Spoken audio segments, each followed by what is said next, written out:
नमस्कार, आप सभी का डीएलएड सेकेंड सेमेस्टर मैथमेटिक्स की प्रथम क्लास में स्वागत है।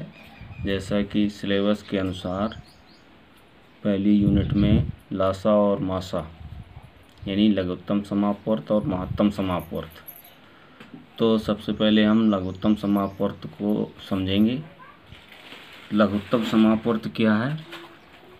लीस्ट कॉमन मल्टीपल, यानी कि ऐसी संख्या जिसमें दी हुई सभी संख्याओं का भाग पूरा चला जाए या दी हुई संख्याओं से वो संख्या पूरी विभाजित हो जाए। तो उसकी करने की प्रमुख दो विधियां हैं लासापा हल करने की। पहली विधि है गुणनखंड विधि। तो सबसे पहले हम दी हुई संख्याओं को लिख लेंगे, जैसा कि 117, 221, 234 तीन संख्याएं हमें दी गई हैं। तीन संख्याओं का ही इसमें यूनिट में सिलेबस में है। तो सबसे पहले अभाज्य गुणनखंड करेंगे, जैसा कि 117 के 3 गुणा 3 गुणे 13 और 221 13 गुणा 17, 234 2 गुणा 3 गुणा 3 गुणा 13। अब इसके बाद सबसे छोटा गुणनखंड चुनेंगे जो सबसे अधिक बार आया हो जिस संख्या में, उसको उतार लेंगे। तो हमने सबसे छोटा देखा 2 है, तो 234 में ही आया है, एक बार है, उसको उतार लिया। इसके बाद उससे बड़ा गुणनखंड 3 है, तो 3 भी 234 में ही अधिक बार 2 बार आया है, उसको उतार दिया 3 गुणा 3। अब इसके बाद बचे हमारे 13 और 17, तो दोनों को उतार दिया और इसके बाद सभी का हमने गुणा कर दिया। तो हमको अभीष्ट संख्या प्राप्त हो गई 3978। ये दी गई संख्याओं 117, 221 और 234 का लासापा है। तो स्टेप्स की अगर बात करें तो हमको सबसे पहले क्या करना होता है कि दी गई संख्याओं के अभाज्य गुणनखंड करने होते हैं।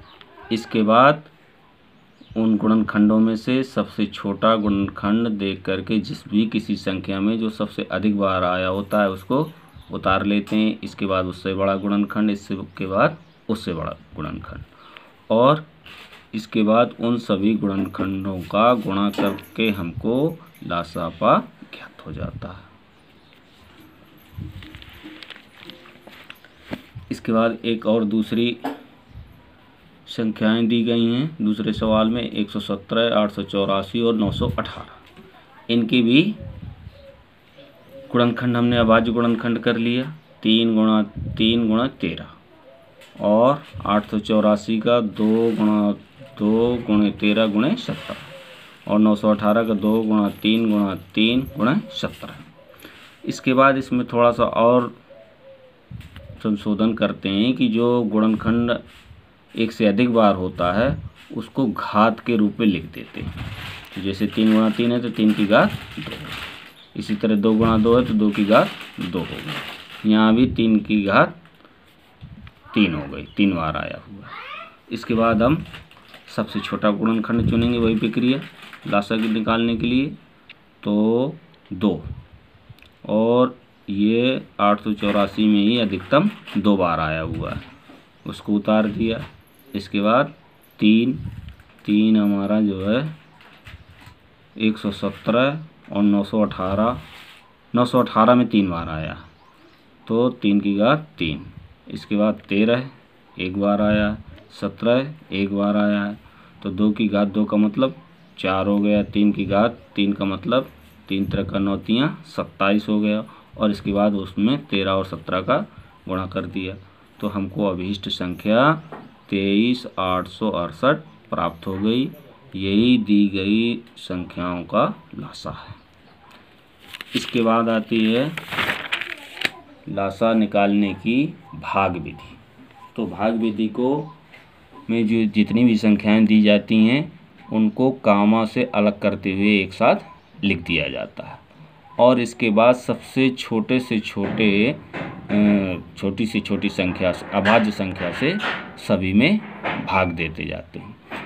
और जिसमें अगर भाग नहीं जाता तो उसको ज्यों कहते हैं उतार दिया जाता है। ऐसी प्रक्रिया तब तक करते हैं जब तक कि जो है नीचे सहअभाज्य संख्याएं ना आ जाएं। सहअभाज्य संख्याओं से हमारा आशय ये है कि ऐसी संख्याएं जो एक और स्वयं के अलावा किसी से विभाजित ना हो। और इसके बाद जितने भी गुणनखंड होते हैं उनको और सहअभाज्य संख्याओं को नीचे उतार दिया जाता है, उन सभी का गुणा कर दिया जाता है और जो गुणनफल होता है वो हमारा लासा प्राप्त हो जाता है। तो इस तरह से आज हमने पहली क्लास में लासा निकालने की दो विधियां गुणनखंड और भाग विधियों का अध्ययन किया और इसके बाद हम अगली क्लास में महत्तम समापवर्त का अध्ययन करेंगे।